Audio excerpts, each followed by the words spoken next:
Another year, another modding experience. This year is far from over, but it's time to take a look at some of the best mod highlights we had so far and see what we can permanently add to our mod lists.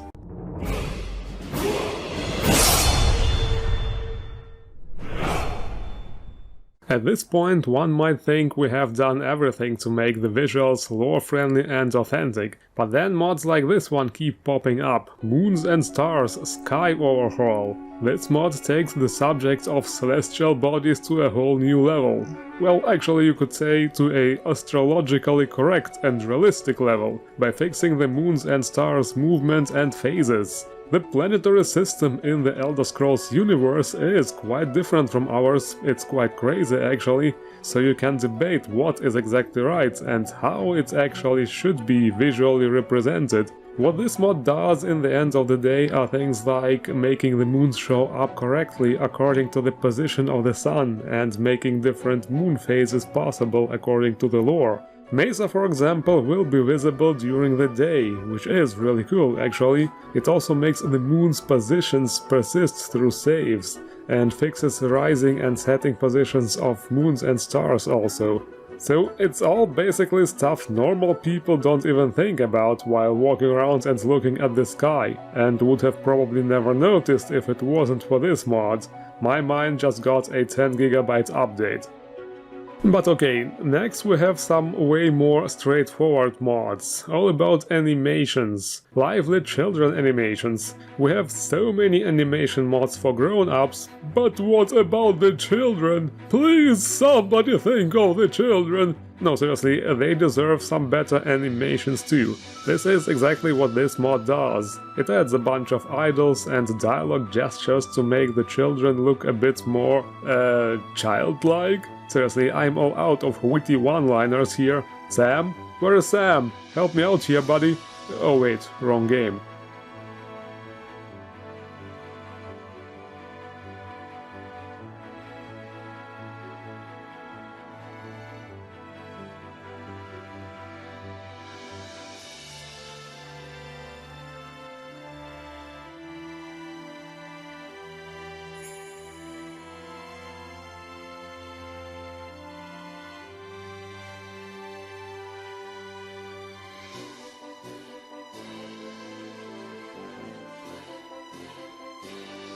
Another animation mod you might want is Immersive Folded Hands. It goes in the same direction.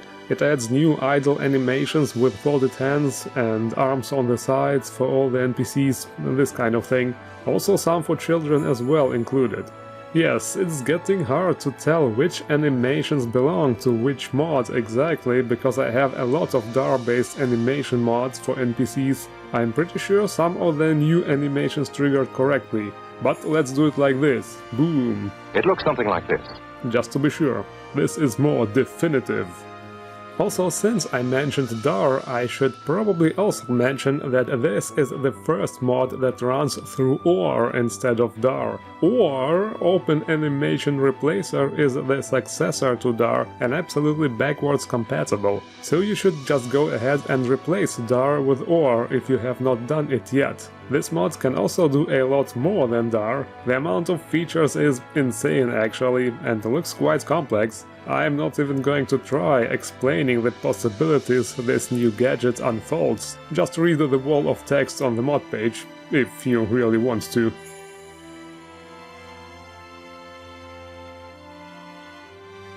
Anyway, one more very cool animation mod. Conditional tavern cheering. You know how it is. You go into a tavern and the NPCs are doing this slow clap. Your disappointment is immeasurable and your day is ruined. But not anymore! With conditional tavern cheering, the animations will be diverse and of course super immersive. Immersive clapping, immersive drinking, immersive vibing, immersive partying. What more could one possibly want?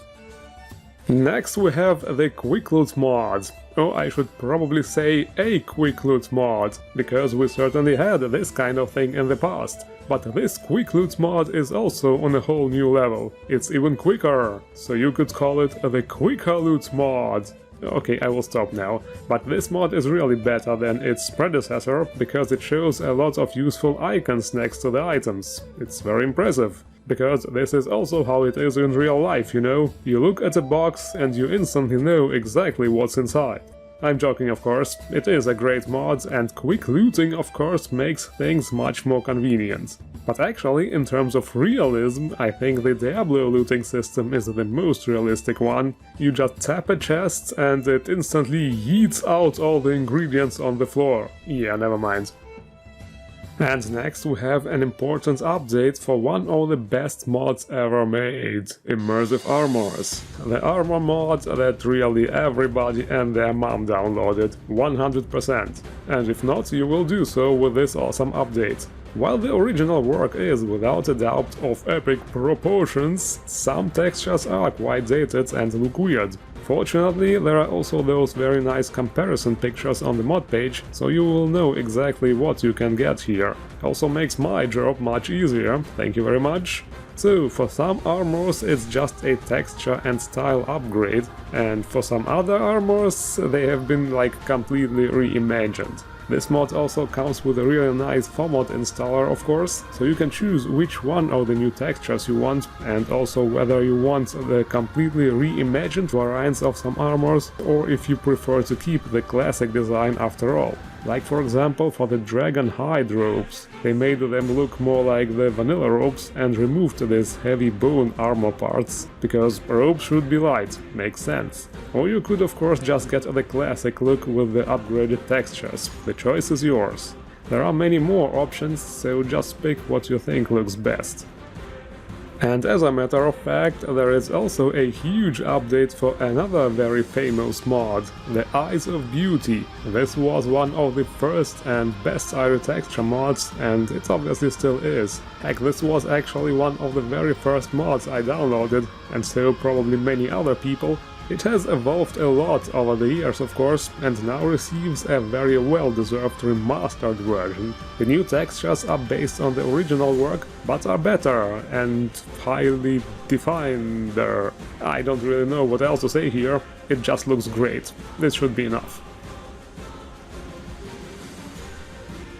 The next mod is also very good looking, but in a completely different way. Daedric Shrines all in one. So there are different kinds of shrine replacers all over the Nexus, like some lewd ones and some more serious ones, and this one here is definitely very serious. No, seriously, amazing high quality models. They have a somewhat gothic style and I absolutely love it. They look different from the vanilla models, you could also say reimagined here, but definitely in a lore-friendly and fitting way. And the best thing is, this mod does not only replace all the Daedric Shrines, but also adds a lot of new statues in appropriate locations. Cool Daedric lords, like Shiogoras or Hermes Mora. You can even separately download a Jyggalag statue if you want to have his shrine in Skyrim as well. There is also a patch file for Wintersun Faith of Skyrim, a religion mod reviewed back in episode 79 of the classic reviews. With it you can pray and also get blessings from all the shrines.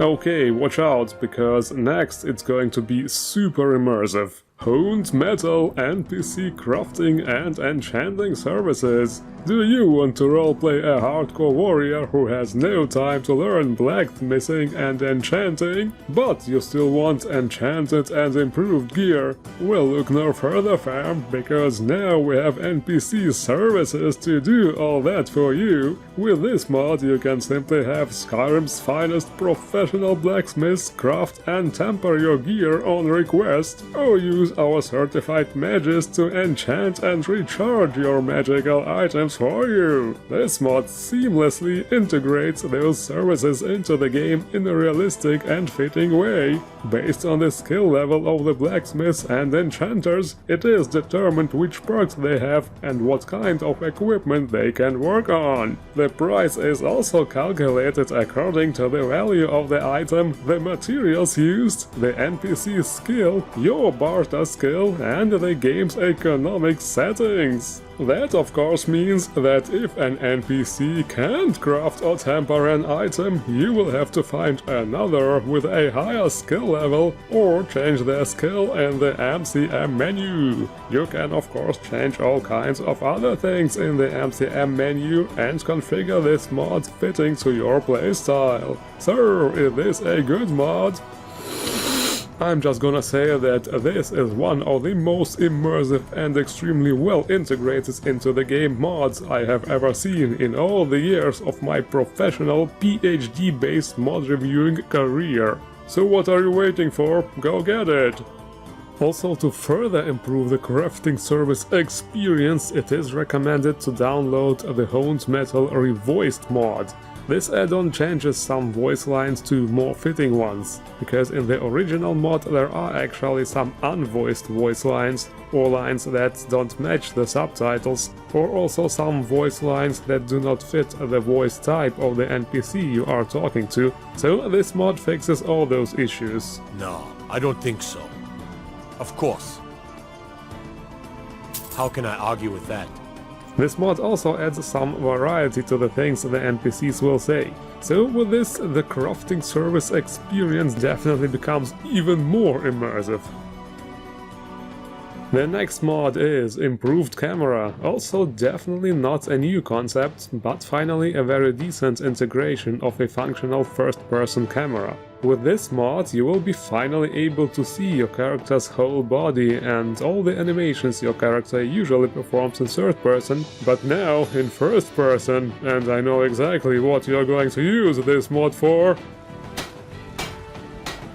Just kidding, that's none of my business. Anyway, this mod works fairly well. You can do things like crafting, swimming, or riding a horse in first person. You can see your character's shadow, and most of the animations show up properly.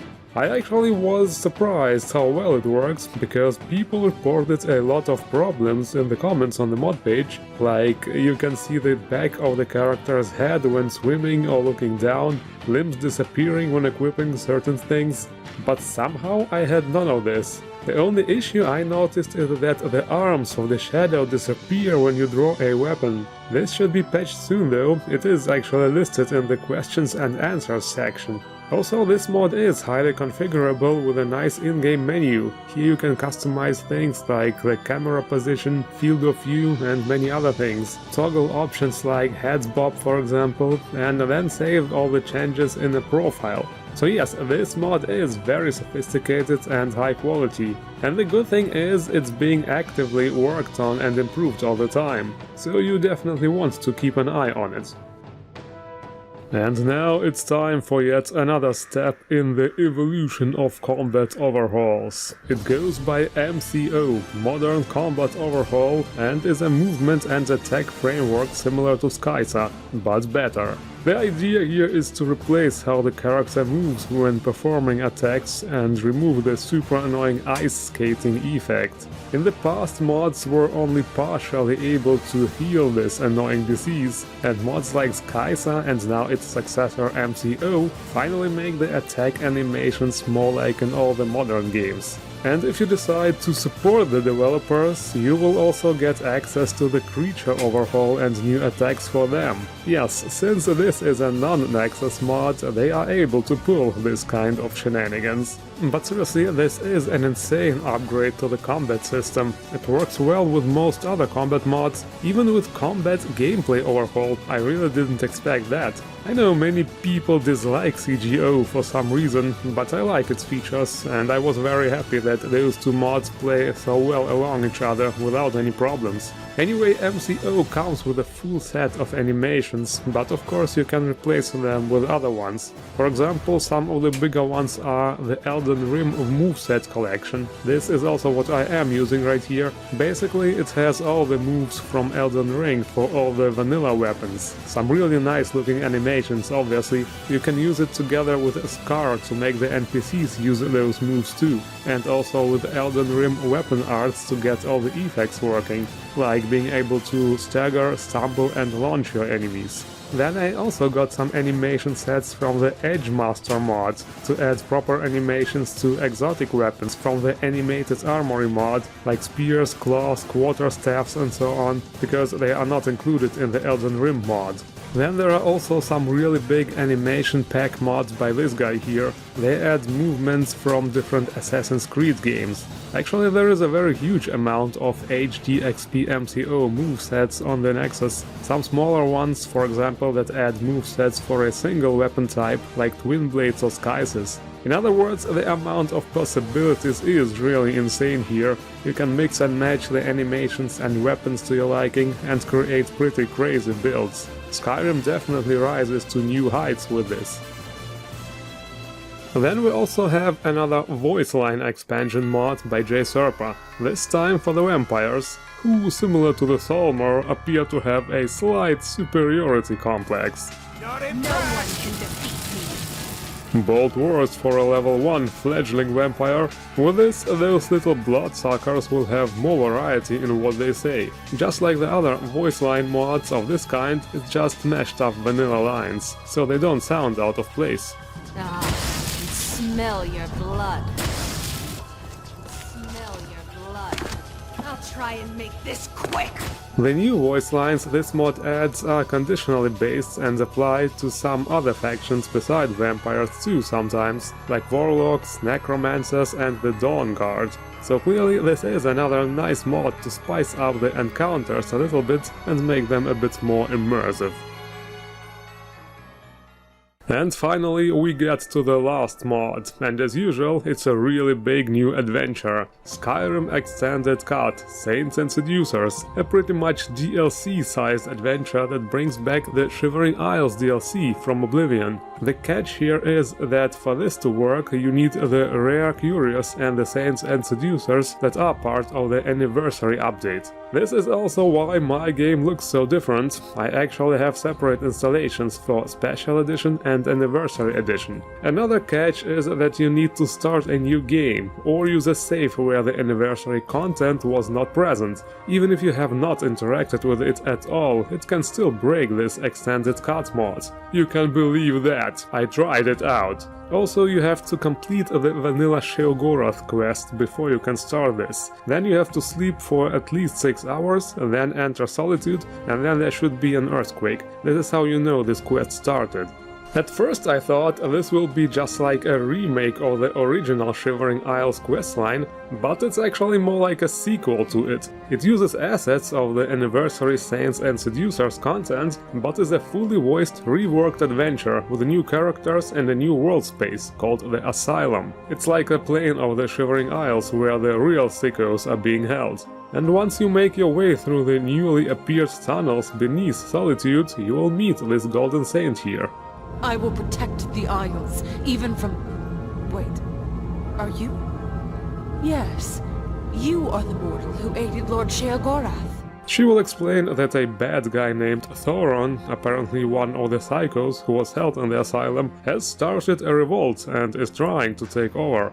So obviously you offer your help to bring things in order again and save the Golden Saints and Dark Seducers. Well, actually, the bad guys already killed most of them, but never mind. Yes, the Golden Saints and the Dark Seducers actually work together in this one, managing the asylum, or at least what's left of it. So obviously it's your time to shine now, and I have to say this is actually a very well done questline. It feels like playing a legitimate DLC. The voice acting is great, the environments look nice, it certainly brings back memories from back then, playing the original Shivering Isles. It's funny how modders just took assets and turned them into a real DLC-size adventure. Just shows once again what the modding community can do and how lucky Bethesda is that their half-done content is being elevated to real quality standards just like that, by external people. So yes, this is definitely a mod you should play.